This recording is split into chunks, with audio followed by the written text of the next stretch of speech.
Technology ಇಷ್ಟು ದೂರ ಬರೋದಕ್ಕೆ ಇಷ್ಟೊಂದು ನಾನು ಈ ಮ್ಯಾಪ್ ತೋರಿಸ್ತಿದೆಯಲ್ಲ ಹಂಗೋಗಲ್ಲ ನಾನು ಇದು ಹಿಂಗೆಲ್ಲ ಹೋಗಿ ಹಿಂಗೆಲ್ಲ ಬಂದು ಆಮೇಲೆ ಹಿಂದೆ ಮತ್ತೆ ವಾಪಸ್ ಹಿಂಗೆ ಬರುತ್ತೆ ಅದರಲ್ಲಿ ಈ ಸಂದಿಗೆ ಹೋಗ್ಬಿಟ್ಟು ಹಿಂಗೆ ಬಂದ್ಬಿಡೋಣ ರೈಟ್ಗೆ. ಸೊ ನಾನು chemistry we need to restart it. So what is your biotechnology experience? ನೀವೇನಾದರೂ ಟಿಪ್ಸ್ ಕೊಡ್ತೀರಾ? ಬಯೋಟೆಕ್ನಾಲಜಿ ತುಂಬಾ ಸ್ಕೋಪ್ ಇದೆ, ಮಾಡಿ ಒಳ್ಳೆ ಸ್ಕೋಪ್ ಇದೆ.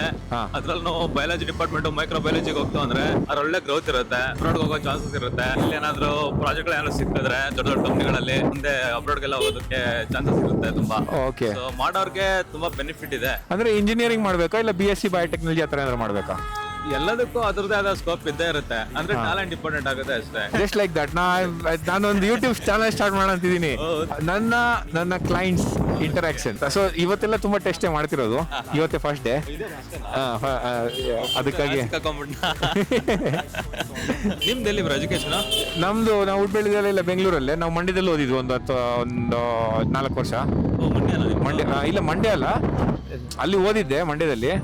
ಮಂಡ್ಯದಲ್ಲಿ ಓದಿದ್ದು? ಇಲ್ಲೂ ಓದಿದ್ದೀನಿ, ಮಂಡ್ಯದಲ್ಲಿ ಓದಿದ್ದೀನಿ. Okay bro. Okay, thank you bro.